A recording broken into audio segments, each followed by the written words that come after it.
Hello.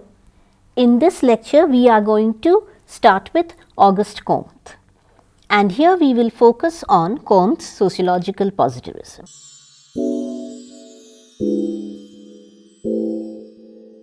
Sociology, we know, emerged in the 19th century in Western Europe in a context that was marked by anarchy, social dissolution, alienation, and rootlessness of humans. Such large-scale social disruption was hastened by three events of the preceding century: the Industrial Revolution, the Enlightenment, and the French Revolution. We said our focus would be on Comte's sociological positivism. So then how did sociological positivism emerge? Swingewood says that sociological positivism of the 19th century emerged in reaction to the critical positivism of the Enlightenment, and the transformation into sociological positivism was particularly brought about by the French Revolution. The Enlightenment, as we know, had made science the epitome of knowledge, the only valid form of knowledge, and it had also led to a secularization of society and had considered family and religion, particularly the church, as irrational institutions that need to be done away with. Sociological positivism was also heavily influenced by the conservative romantic reaction. The philosophers of the 18th century Enlightenment successfully combined the two hallmarks of 17th century West European thought, a rationalism with that of Newton's empiricism. Newton was the role model for the Enlightenment. The Enlightenment was rooted in the belief that society and its arrangements could be studied by deploying the methods of the natural sciences. Such a study would enable humans to understand the institutions and arrangements and how they functioned. Most importantly, it would enable humans to understand and measure the same institutions and social arrangements in the light of reason, so that they could be made suitable for the progress of humanity. It further believed that immutable laws governed the universe. The society, its institutions, political and economic institutions, and human relations should be governed in accordance with discoverable laws. This would help make the human condition better. The Enlightenment further propagated that the church was not the custodian of knowledge, and we have already stated that the only valid form of knowledge was based on reason, empiricism, and experimentation, that is, science. It was the basis of positivist thought. The Enlightenment secularized knowledge, created secular cross-cultural forms of communication, a secular intelligentsia, and a secular audience. The Enlightenment's fundamental tenets of philosophical individualism and humanism was directed against the absolutist state, in particular the French absolutist monarchy, church, and social institutions they deemed irrational and harmful. Thus, Enlightenment positivism was essentially critical and revolutionary. The transformation of this critical positivism, as Swingewood points out, that came into 19th century sociological positivism occurred in post-revolutionary France, the main impetus coming from the reaction. With the exception of Montesquieu and Ferguson, Enlightenment thought had failed to develop a theory of society as a system and as an objective structure. A theory of society as a totality and as an objective structure is fundamental to the development of sociology as an independent empirical science. Comte incorporated selected aspects from the Enlightenment and the conservative romantic reaction to develop his sociological positivism. He incorporated the reaction's concept of society as an organic unity that expressed the whole culture. He incorporated the positive role of traditional institutions in binding society together. But Comte rejected the irrational and negative view of science that was central to the philosophy of the reaction. For Comte, the moral crisis of the post-revolutionary age could be resolved only through the application of positive science and the principles of industrial organization derived from the empirical study of social development. This is a direct quote from Alan Swingewood. Comte believed that the old order was not possible to be restored. He therefore argued for a synthesis of the opposing ideas of order and progress. He indeed believed that it was possible to bring these together. He believed that intellectual harmony was necessary for the restoration of social order. Influenced by Saint-Simon's belief in science and technology and his works on industrial society, Comte further developed his sociological positivism. He fully agreed with Saint-Simon that the 18th century was a destructive one, which failed to create any positive social structure. He aimed at creating foundations for a new edifice or structure that would be geared to the interests of social order and social consensus. We would be able to recall that one of the fundamental questions that sociology dealt with when it emerged in the 19th century was, how was order possible? So therefore, the problem of order and solidarity had been at the heart of our concerns. Comte argued that the essential aim of practical politics was to avoid the violent revolutions which spring from obstacles opposed to the progress of civilization. Comte aimed at developing a science of society that was both capable of tracing its past and predicting the future, like the natural sciences. That would be sociology. It was to be modeled along the lines of natural sciences. Comte was interested in knowing the laws of motion that governed humanity and what exactly contributed to social stability. This accounting for stability marked one cardinal aspect of post-Enlightenment sociological positivism. Comte argued that human society was subject to basic laws like the rest of the natural world, although the very nature of human society makes it a more complex task, that is, discovering these laws and how they work. Natural science had succeeded in establishing the lawfulness of natural phenomena. In the world of nature, science had succeeded in progressively contracting the realm of the apparently non-ordered, the fortuitous, and the accidental. The developed natural sciences have laid a firm foundation for explaining the functioning of the universe through a study of natural laws. This had taken away the explanatory schemes of finding the first and final causes of phenomena. Indeed, Comte asserted that it was now time to pursue a similar study for society. Sociology was not only to be patterned along the natural sciences in terms of methods of inquiry, but it was to be of benefit to humankind, like the natural sciences have been through their inventions and discoveries. And how would it be of benefit? And we go into that through his positivism. Although Comte was against the critical positivism of the Enlightenment, he borrowed the insistence of natural science methods for the study of society and the beneficial aspects of the natural sciences.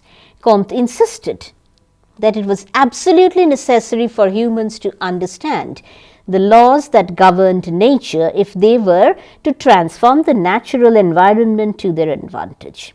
In making his case for sociology as a positive science, Comte argued that as long as humans believed that there were no laws that governed social phenomena, there would be chaos in society. So he believed that once sociology could teach human beings that development and order in human society follow invariable laws, humans would try to utilize these laws for their collective benefit and purpose, as had been the case with the natural sciences. And this is one of the ways that sociology could be of benefit to humanity. For Comte, once humanity accepted the fact that society was governed by immutable laws, it would recognize the limits on social action placed by these laws. He set himself the task of finding the principles of social reorganization.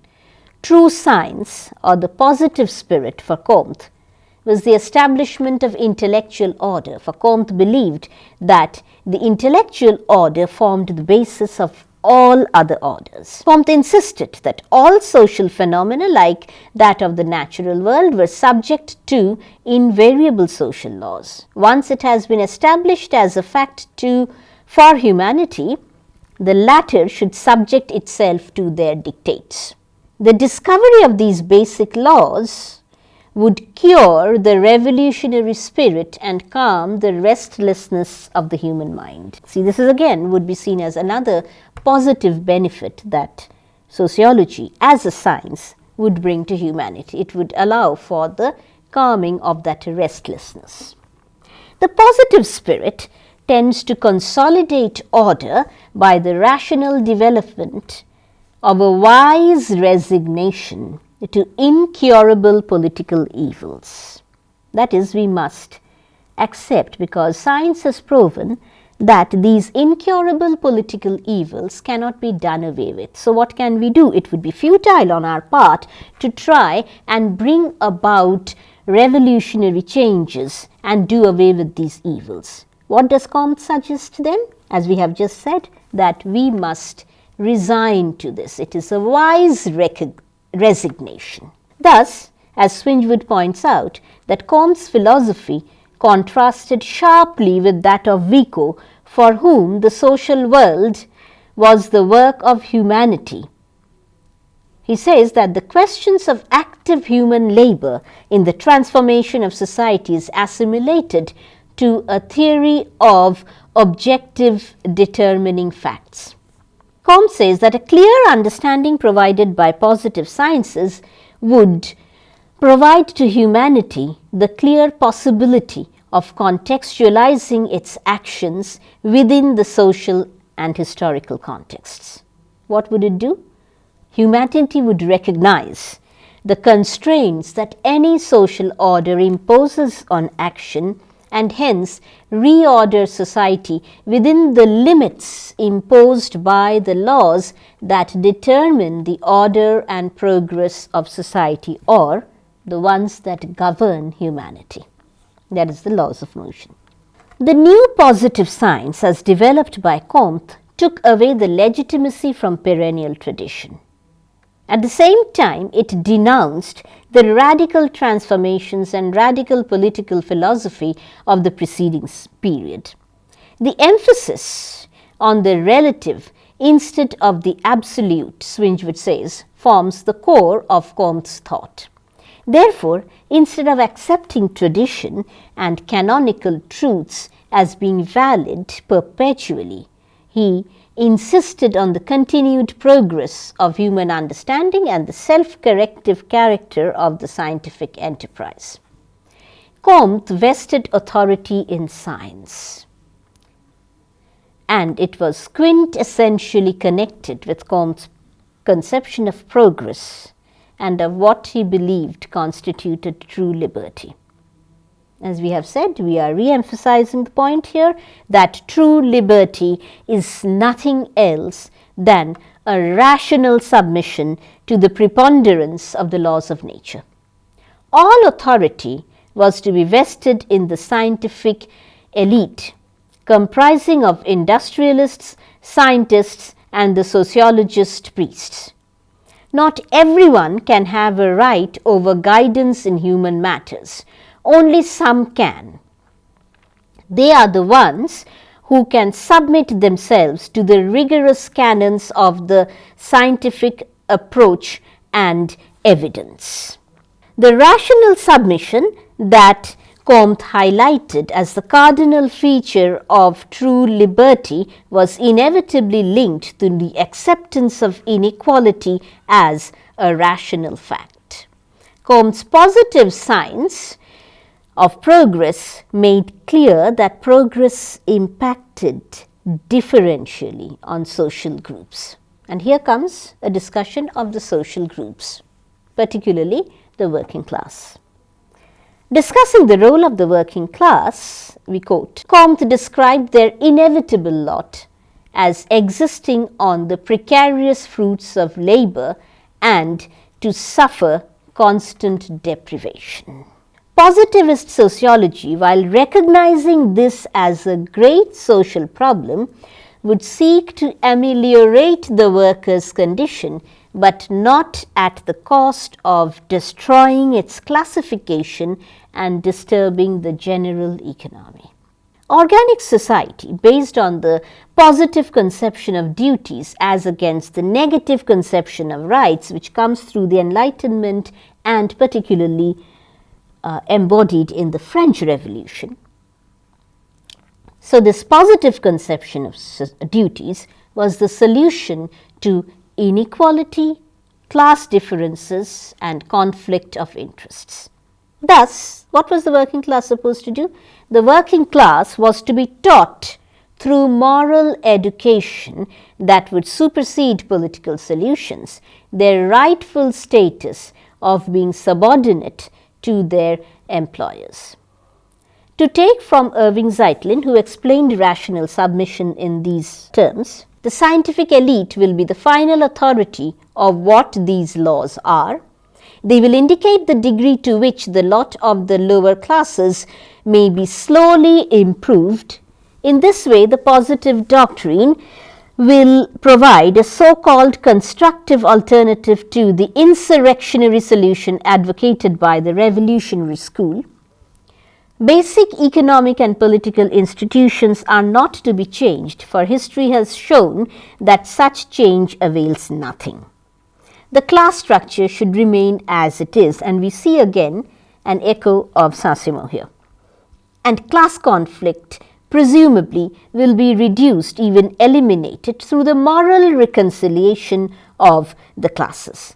This will be facilitated by imposing a moral authority between the working classes and the leaders of society. So, once sociology has set itself the task of social reorganization and explaining the laws of order and progress that we have at length dealt with, comes the question of method. How would it do so? The resources that sociology would draw upon would be the ones provided by the natural sciences: observation, experimentation, and comparison. Comte believed that social evolution worked through the existence of certain invariable laws which synthesize progress and order. A mere collection of facts can do nothing for sociology if it has to be a positive science of social order and progress. In this respect, Koser says, Comte repudiated empiricism. Sociology as a science must seek to interpret and connect different facts all together through theory. Facts are not strictly speaking based on observation, but are constructed by the guiding hand of theory. So, Koser argues, based on Comte, that real knowledge can never be based on observed facts alone. It is based on knowing laws which connect all social phenomena through resemblance and succession. And Comte says that no real observation is possible except in as far as it is first directed and finally interpreted by some theory. Observation and laws are therefore indispensably connected. Experimentation is another method, but experimentation has been highly successful in the natural sciences. However, it can only be partially applied in society. Why? You see, for us, society, we do not have separate laboratories. For us, the entire society or the group that we are studying would be the laboratory. How would we follow experimentation? It would be extremely difficult. So, Comte says that direct experimentation is not feasible in the social world. So, he argued for the privileged place for pathological facts. He said that the pathological facts are the true scientific equivalent of experimentation for the social world. Experimentation takes place whenever the regular course of the phenomenon, that is the normal course of the phenomenon, is interfered with in any determinate manner. Many things may happen, many deviances may occur, but unless they become determinate in hampering the normal course, the regular course of events, of phenomena, we will not consider it a pathological case. But when it does, we will. And he says that pathological cases are therefore the true scientific equivalent of pure experimentation. Disturbances in the social body, that is these kinds of determinate disturbances, are analogous to diseases in the individual organism. So, the study of the pathological gives us a privileged access to an understanding of the normal. So, we therefore try to understand what is the normal by studying what is not normal, what is the pathological. Thus, we may come to know what the normal is when disturbance and deviance move toward a pathological extent where it can be compared to a disease, and that it needs attention, a disease. Comte gave pride of place to the method of comparison. He believed it helps in casting out the spirit of absolutism. We have already mentioned that Coase says that relativism is at the heart of Comte's theory. Why comparison? It helps in casting out absolutism. It thus can show the invariable laws of motion and order governing human society. This method consists of comparison of the different coexisting states of human society across the world, where these states are completely independent of each other. This method then, if they are independent of each other but existing across the world, it can allow us to observe the different stages of evolution simultaneously, all at once, all together we can see, because they are independent of each other. Comte contended that humanity as a whole progressed in a single and uniform manner. However, while this is true, it is also the case that various societies and peoples have progressed to extremely unequal degrees. The causes for such disparities in development of societies and peoples are still not known. Comte believed that the comparative method may be applied productively in the study of pre-industrial societies, which in turn would allow us to know certain phases of human development. The comparative method is inseparable from another method, and Comte laid great emphasis on it, the historical method. Comte believed that the historical comparison of consecutive states of humanity was not only the chief scientific device of the new political philosophy, it indeed constituted the substratum of science. It constituted that everything that was essential to science.